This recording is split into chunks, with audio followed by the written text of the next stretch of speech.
For the latest in strategic affairs, subscribe to our YouTube channel. Click the bell icon for more updates. Did you know that PM Modi was the first Prime Minister from India to go to the UAE in 34 years when he visited the country in 2015? Did you know that goods sent from India to Europe take 17 days to reach their destination?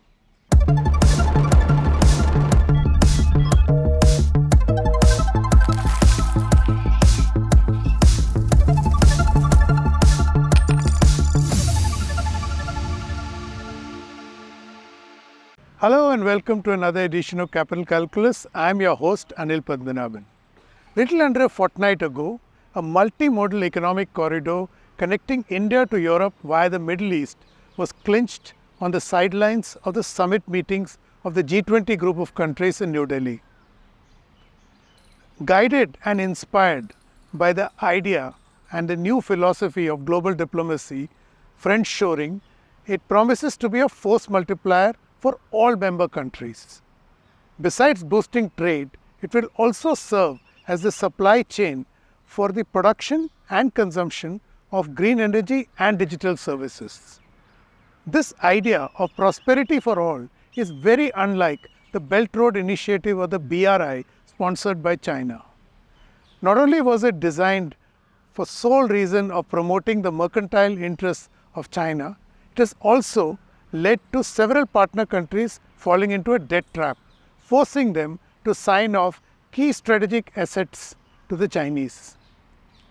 This audacious idea of setting up an economic corridor, co-authored by the United States and India, has geopolitical implications. To unpack this and more, we spoke to Professor Michael Tanchum. He is a scholar and a non-resident fellow at the Middle East Institute and one of the few in the world who foresaw the evolution of this economic corridor. I began by congratulating Professor Michael on his prescient observations. I was curious to know as to how and why he undertook this research. Thank you very much for your kind words. Apki dua hai. I try to look at the world with two eyes, which many policy analysts don't. And what I mean by that is with one eye, I look at the big picture, what my colleagues call the zoom out guy. I see these patterns, but with the other eye, I do the zoom in and look at all the tiny details and connect the two. And I think that's why on my Twitter account, I find a lot of CEOs and commodity investors follow me to find out what's going on because I give facts and numbers, and it's connecting those together.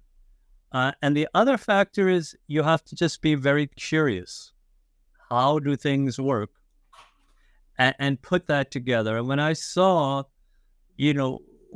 on the ground, what India was doing with Israel, what India was doing with the United Arab Emirates, knowing what was happening, also seeing with Israel and the United Arab Emirates, and Israel and Greece and the United Arab Emirates. And of course, it hasn't really come to much fruition yet, but India and Greece. So, I was able to put this together, and this is my field. And the world is reorganizing itself. Right, Perusha, right? It was all split up, and then he's got to be put back together. Well, it's put together, and this is exciting, very interesting time, and we can build this new connections to help everyone prosper. And I think India, under Prime Minister Modi, is trying to set that tone and has been very effective. I think you saw that also at the G20 summit. But my point, if you read my details, is this didn't just happen now at the G20. It didn't just happen at the I2U2 summit. And what's very important, the core of this is Israel, India, UAE, and to some extent Saudi Arabia.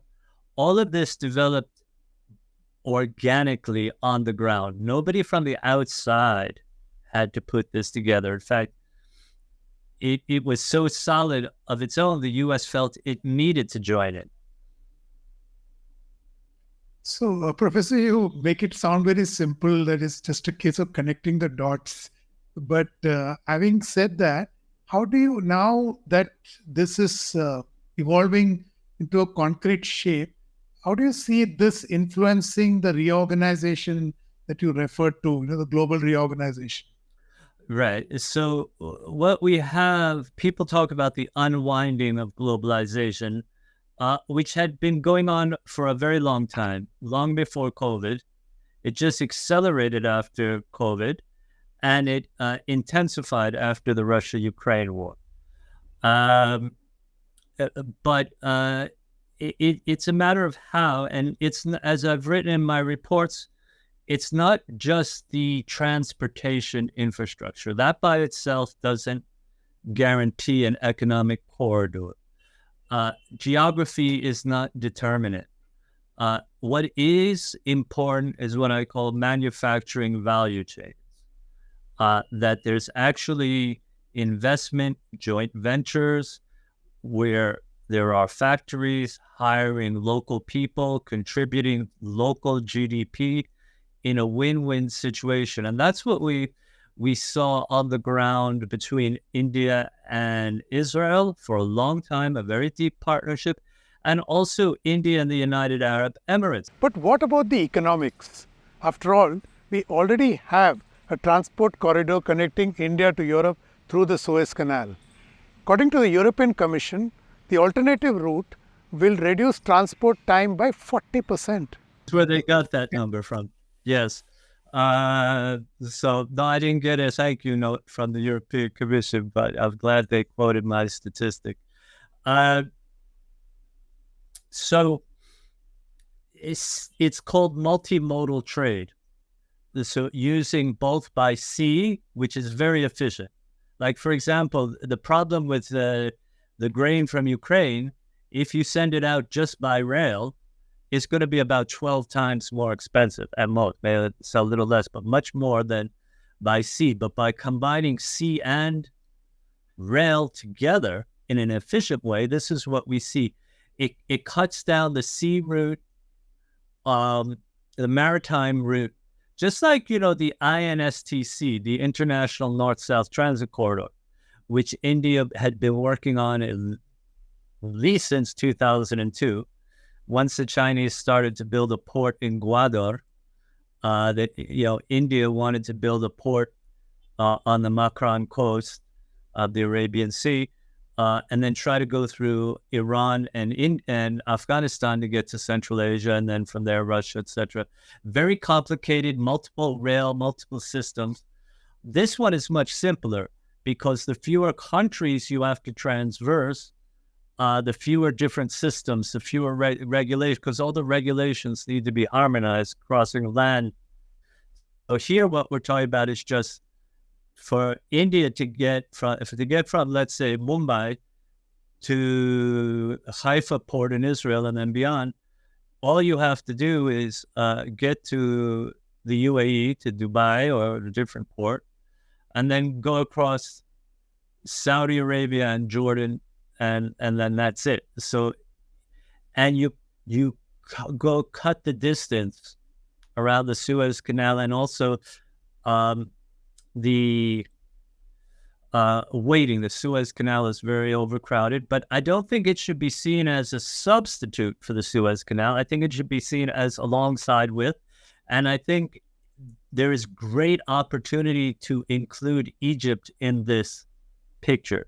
I think given the relationships between Saudi Arabia, United Arab Emirates, and Egypt, and the connectivity they're building, the very close trust, at least with the Egyptian government and the Israeli government, over years of cooperation and security. And now they are both in the gas business together very closely, and shipping that to Europe. So, there's, again, extending the win-win-win that way. So it'll be 40% shorter. I think it will also be faster. It will certainly seem much simpler than the INSTC if it happens. Now, of course, it doesn't have to substitute for that. But I think this is, from India's point of view, it has solid relationships with everybody along the route. And that is a big difference. It has solid security partnerships, strategic partnerships. So for India, it is both important economically and for security.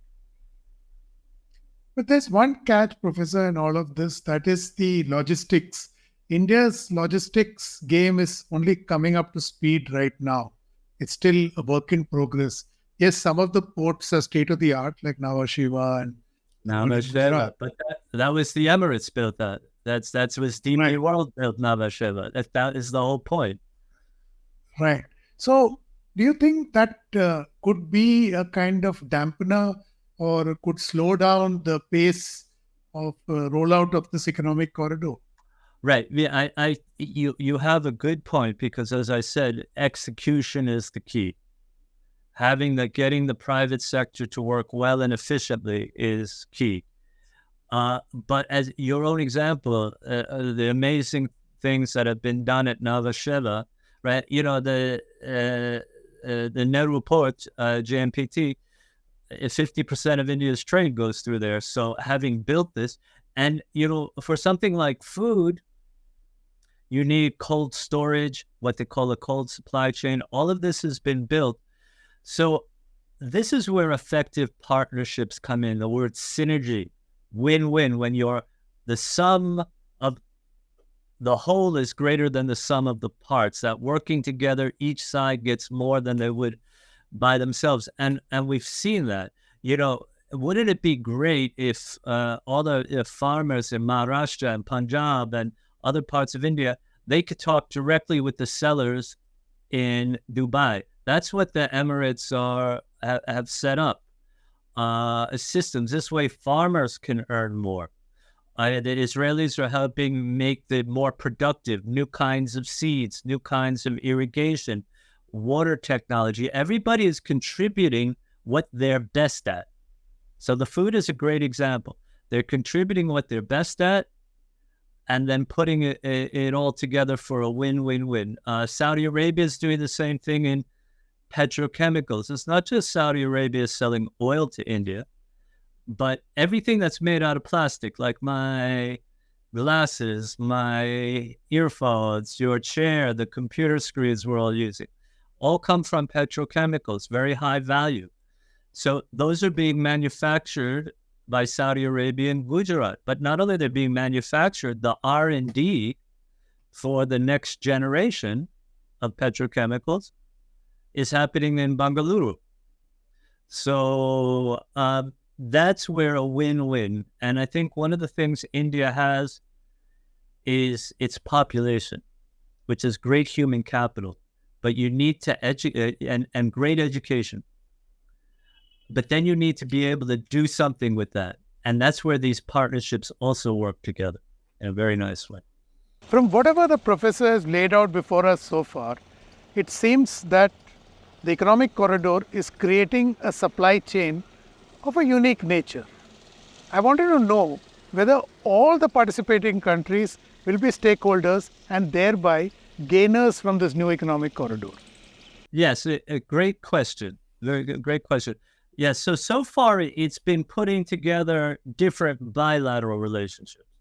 But this is where the Abraham Accords is a very big boon for India, because as soon as Israel and the United Arab Emirates normalized relations, now they can jointly invest in India. So there's been a lot of talk about Emirati-Israeli chip manufacturing in India.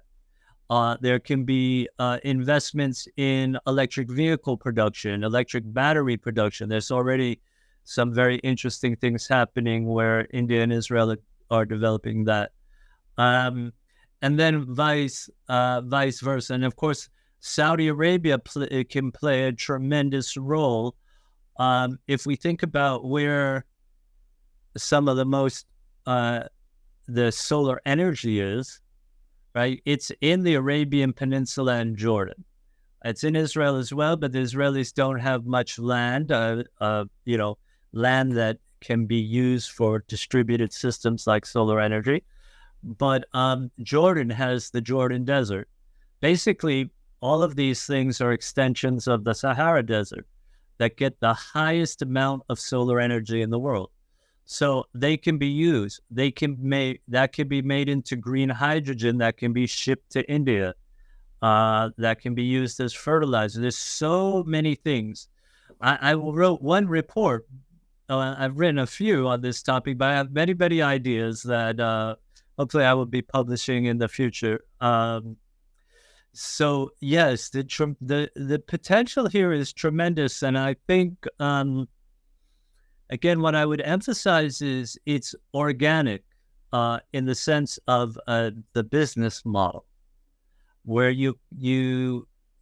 I don't know how much you can say for some of the other sort of mega corridors that are trying to be imposed top down. This is really rising, bottom up in some way with help from the top down, but like I said, private sector, bottom up. So I think that's a very big difference. And so I do see these multilateral joint ventures arising. Yes. Actually, you're right, because there's a historical trade route going back to the Roman Empire between India and the region. So That's it's right. not something that is being created today. So you're right.